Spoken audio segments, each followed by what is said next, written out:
आज की लघु कथा है बारबी डॉल।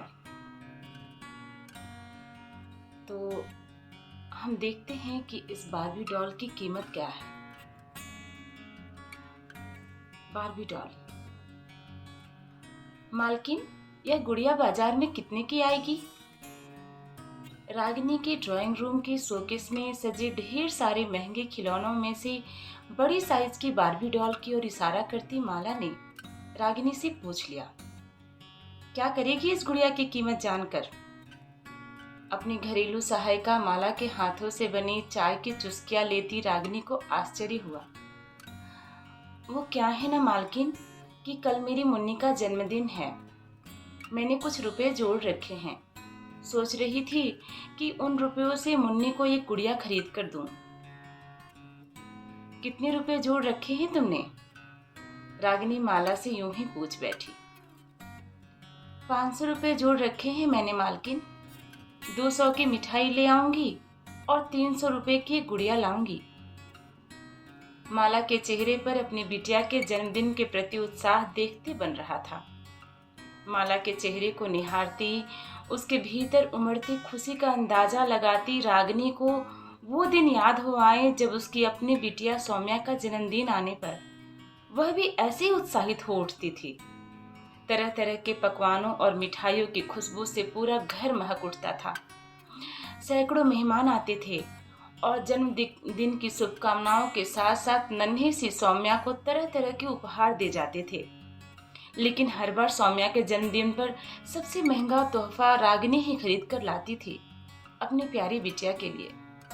रागिनी को याद है, सौम्या के 5वें जन्म दिवस पर उसने एक काफी महंगी बारबी डॉल खरीदा था, जो वर्षों बीत जाने के बाद भी उसके ड्राइंग रूम के शोकेस में सजी थी।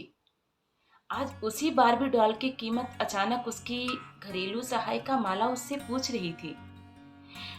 असल में रागिनी ने उस बारबी डॉल से सौम्या को कभी खेलने नहीं दिया था। यह कहकर हमेशा उसने उस गुड़िया को शोकेस में सजाए रखा कि यह बहुत महंगी है। बीतते वक्त के साथ सौम्या बड़ी हो गई, लेकिन गुड़िया हमेशा शोकेस में ही सजी रही। सौम्या अब कॉलेज में पढ़ने लगी है। अब उसका खेल खिलौनों से कोई वास्ता नहीं रहा, लेकिन वो गुड़िया अभी भी शोकेस में यूं ही अनछुई पड़ी थी। उस महंगी बारबी डॉल को निहारती रागिनी का ध्यान माला की आवाज सुनकर अचानक भंग हुआ। बताइए ना मालकिन, कितने की आएगी ये गुड़िया? बहुत वर्ष हो गए इस गुड़िया को खरीदे हुए, कीमत याद नहीं है। लेकिन तुम्हें ऐसी ही गुड़िया खरीदने की क्या जरूरत? रागिनी ने माला को टालना चाहा, लेकिन माला उसे बताने लगी। याद है मालकिन, एक दिन मैं मुन्नी को यहाँ लाई थी। हाँ, लेकिन अब तुम उसे यहाँ क्यों नहीं लाती? रागिनी ने माला की बात को बीच में ही काट दिया, लेकिन माला आगे बताने लगी। मालकिन, यहाँ शोकेस में लगे ढेर सारे खिलौने देखकर वो मचल उठती है। उस दिन उसने ये गुड़िया देखा और मुझसे जिद कर बैठी कि उसे ऐसी ही गुड़िया से खेलना है। रागिनी अपनी घरेलू सहायिका माला की बातों को गौर से सुन रही थी और माला बताती रही। उस दिन मैंने उसे समझाकर कह दिया था कि मैं उसके जन्मदिन पर ऐसी ही गुड़िया उसे उपहार में दूंगी, और उसी दिन से वो उम्मीद लगाए बैठी है। माला की बातें सुनती रागिनी सोच में पड़ गई, क्योंकि उस गुड़िया की कीमत वर्षों पहले भी लगभग 1000 रुपए से अधिक थी। अब वर्षों बीतने के बाद तो उसकी कीमत बाजार में शायद दुगनी से भी अधिक हो गई होगी। रागिनी गहरी सोच में डूबी थी, लेकिन रागिनी की मनस्थिति से अनभिज्ञ माला वही फर्श की सफाई करती मानो अपने आप से बातें किए जा रही थी। अब आप ही बताइए मालकिन, अगर अब मैं कल उसके जन्मदिन पर उसे गुड़िया नहीं दूंगी तो बच्ची का दिल टूट जाएगा ना? माला की बात सुनती रागिनी अपने हाथ में थामी चाय की प्याली वही मेज पर रखकर उठ खड़ी हुई।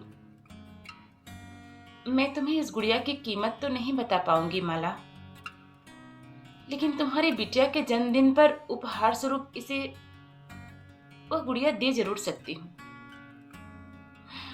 यह कहते हुए रागिनी ने शोकेस के शीशे को खिसकाकर हाथ बढ़ाकर उस बारबी डॉल को शोकेस से बाहर निकाल लिया। बरसों बाद शीशे की दीवारों से बाहर आई इंसानी छुअन को तरसती वह बारबी डॉल रागिनी के चेहरे की मुस्कान संग मानो वास्तव में मुस्कुरा उठी। लेकिन मालकिन, यह गुड़िया तो अपनी मालकिन की दरिया दिली से स्तब्ध घरेलू सहायिका माला की जुबान लड़खड़ा गई। रागिनी ने आगे बढ़कर गुड़िया माला के हाथ में रख दिया। मुन्नी से कहना कि इसे खूब खेले। उस बारबी डॉल को अपने घर से विदा करती रागिनी का गला रोंद गया। इधर अपनी मालकिन की भावनाओं को समझने की कोशिश करती माला अपनी मुन्नी के जन्मदिन पर उसका मनपसंद उपहार बेमोल पाकर अचानक निशब्द हो गई। तो ये थी मेरी लिखी कहानी बारबी डॉल। दोस्तों, बहुत बार ऐसा हमारी जिंदगी में होता है कि जो चीज़ हमारे घर में यूं ही रखी रहती है वो किसी के बहुत अनमोल उपहार के रूप में प्राप्त हो जाए तो खुशी बहुत दुगनी हो जाएगी।